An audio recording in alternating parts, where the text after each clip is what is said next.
Hi there, Andrea here, coming to you from the garden today. This is a message about good and evil. So when I first started getting downloads, messages from the universe on this spiritual journey, one of the first things I received was there is no good and evil. And I thought that was strange because I grew up in Independent Fundamental Baptist Church and there was definitely good and evil.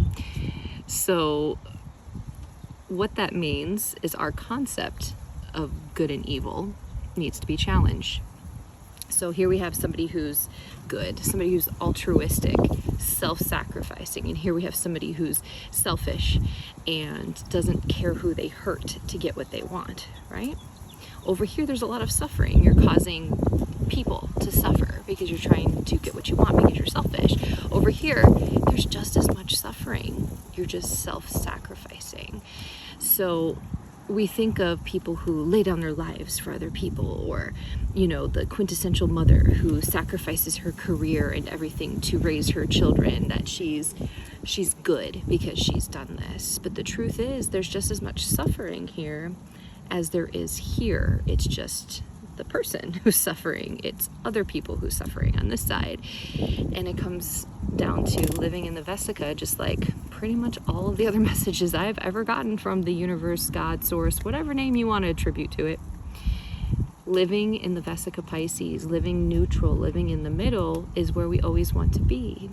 Because if you're so good that you're constantly self-sacrificing and causing yourself to suffer, that's just as bad as being evil, where you cause other people to suffer. So I don't know who needed to hear this message.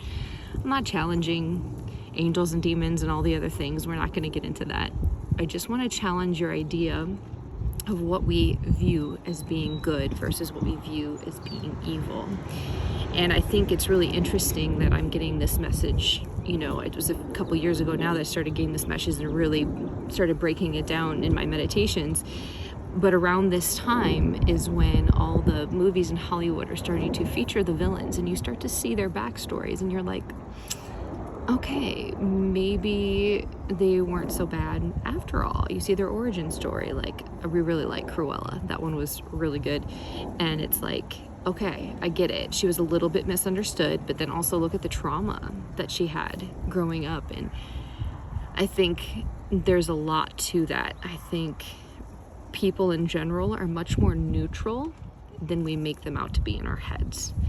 And stories that we like to read and stories that we like to tell, it should be more nuanced.